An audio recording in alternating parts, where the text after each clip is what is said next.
Hello दोस्तों, कैसे हैं आप सभी। विश्वास करते हैं आप सभी सुरक्षित हैं और आशीषित हैं। आज हम सुनेंगे लीप ऑफ फेथ, विश्वास का कदम। बाइबल कहती है मत्ती रचित सुसमाचार अध्याय 14 आयत 28 और 29। पतरस ने उसको उत्तर दिया, हे प्रभु, यदि तू ही है तो मुझे अपने पास पानी पर चलकर आने की आज्ञा दे। उसने कहा, आ। तब पतरस नाव पर से उतरकर यीशु के पास जाने को पानी पर चलने लगा। दोस्तों, यह घटना बड़ी ही रोचक है। जब प्रभु यीशु मसीह ने एक बड़ा चमत्कार किया था कि 5000 पुरुषों को और स्त्रियों को 5 रोटी और 2 मछली से भर पेट भोजन खिलाया था और उसमें से 12 टोकरे बच भी गया था। प्रभु यीशु मसीह ने अपने चेलों को नाव से विदा किया क्योंकि रात हो रही थी और स्वयं प्रार्थना करने के लिए पहाड़ पर चला गया। आधी रात को जब उसके चेले समुद्र के बीच में थे तो एक बड़ी आंधी तूफान आया और उसके चेले घबरा गए। उन्हें लगा अब वे नहीं बचेंगे। तभी प्रभु यीशु मसीह पानी पर चलते हुए अपने चेलों को बचाने के लिए आए और यह देखकर उसके चेले और भी घबरा गए क्योंकि वे सोचने लगे यह भूत है। लेकिन प्रभु ने कहा, घबराओ मत, मैं हूँ। समुद्र में आंधी तूफान शांत हो चुका था और सारे के सारे चेले चुपचाप यीशु को देख रहे थे।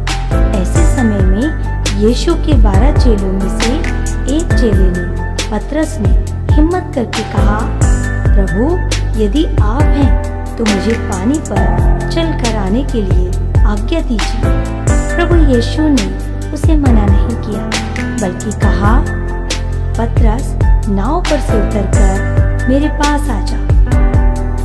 उसने बचपन से अब तक झील में, समुद्र में मछलियां पकड़ने का अनुभव किया था, लेकिन आज वह पानी पर चल रहा है और बाकी सारे चेले डर के मारे नाव पर ही बैठे हैं, मौन दर्शक बने हुए हैं। प्रिय मित्र, आइए विचार करें, उस स्थान में हम होते तो क्या करते।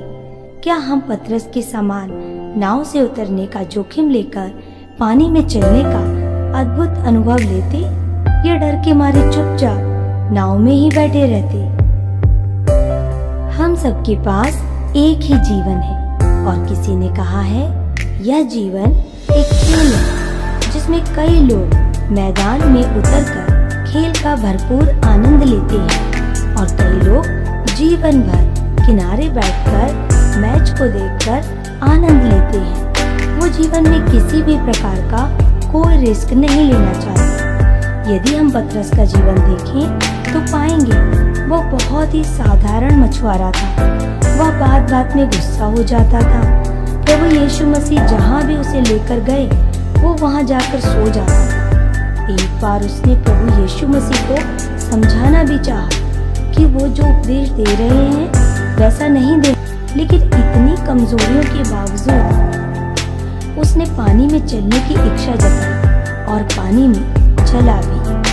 अपने जीवन में ऐसे अद्भुत कामों को, चमत्कारों को देखने के लिए हम पतरस की इस घटना से बहुत कुछ सीख सकते हैं। जीवन में अच्छाई के लिए रिस्क लेना सीखें। यदि हम अपने जीवन में चेलों के समान नाव के उस कंफर्ट जोन में ही बैठे रहेंगे तो उन तमाम आशीषों का आनंद लेने से वंचित रह जाएंगे जो हमारे जीवन में हो सकती है।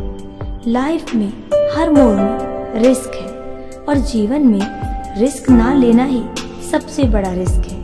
यदि जीवन का भरपूर आनंद लेना चाहते हैं तो जोखिम तो उठाना ही पड़ेगा। निर्णय लें, कदम बढ़ाएं। यदि जीवन में उन्नति प्राप्त करना है तो अपने जीवन को वैसा बनाना है जैसा आप बनते हुए देखना चाहते हैं, तो आपको स्वयं निर्णय लेना और कदम बढ़ाना होगा। हो सकता है खेल के मैदान के बाहर दर्शकों के लिए कुर्सियां बड़ी आरामदायक हों, लेकिन मेरी रुचि उनमें नहीं है। मैं इस जीवन में खेल के लिए आया हूँ, यह विचार रखें, क्योंकि मैं और आप दोनों जानते हैं आज तक जीवन में कभी भी कोई भी कंफर्ट जोन में रहकर अच्छी वस्तुएं प्राप्त नहीं कर सकता। जीवन को पूरी तरह जिए। जोखिम और संघर्ष जितना बड़ा होगा, सफलता भी उतनी बड़ी होगी। खेल के मैदान में गिरेंगे भी, चोट भी लग सकती है, कपड़े भी गंदे होंगे, पसीने से लथपथ होकर जब खेल का भरपूर आनंद लेंगे तभी जीत हासिल होगी। इनाम भी उसी को मिलेगा और जय जयकार भी उसी की होगी जो मैदान में उतरकर खेला था, ना कि चुपचाप बैठकर खेल को देखा।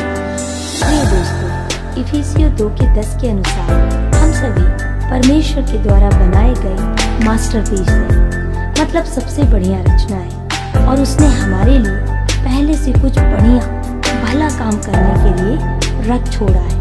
और इस दुनिया में प्रभु की सेवा करना और आत्माओं को बचाने से बढ़कर और क्या बेहतर काम हो सकता है, जिसके लिए स्वयं प्रभु यीशु मसीह इस धरती पर मानव रूप लेकर आए थे।